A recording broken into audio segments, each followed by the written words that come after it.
শায়েখ বিয়ের ব্যাপারে একটা ছেলের মাঝে কি কি বৈশিষ্ট্য থাকলে বুঝতে পারবো যে সে আসলে প্রকৃত দিনদার।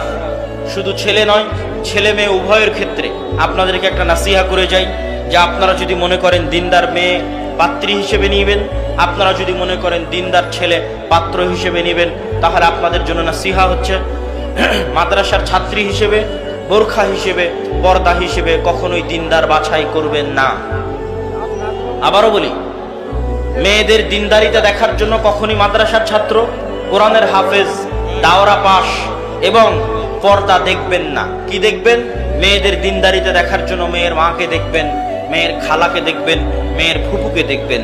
মেয়ের মা, খালা, ফুফু যদি নরম আচরণ, ভদ্র ব্যবহার, শালীনতার মধ্যে থাকে, সংসার টিকে আছে, তাদের নামে কোনো দুর্নাম নাই, তাহলে মেয়ে জেনারেল লাইনে হলেও দিনদারিতা। আর যদি মেয়ের মা, খালা, ফুফু তাদের মধ্যে অশালীন আচরণ লক্ষ্য করা যায়, বেহায়াপনা, বেলিল্লাপনা লক্ষ্য করা যায়, তাহলে মেয়ে মহিলা মাদ্রাসায় পড়লেও, কোরআনের হাফেজ হলেও, তাহলে সেটা আপনার জন্য সৎ এবং দিনদার পাত্রী হিসেবে নাও হতে পারে। একই অবস্থা ছেলেদের। ছেলের মধ্যে সৎকে, যার বাবা সৎ, যার দাদা সৎ, যার চাচা সৎ, যার আত্মীয় স্বজন সৎ, সে সৎ। মাদ্রাসায় পড়লো কি, আলেম হলো কি, এটা দেখে লাভ নাই। ছেলের বাবা কেমন, ছেলের দাদা কেমন ছিল, এটা দেখলেই যথেষ্ট। আমি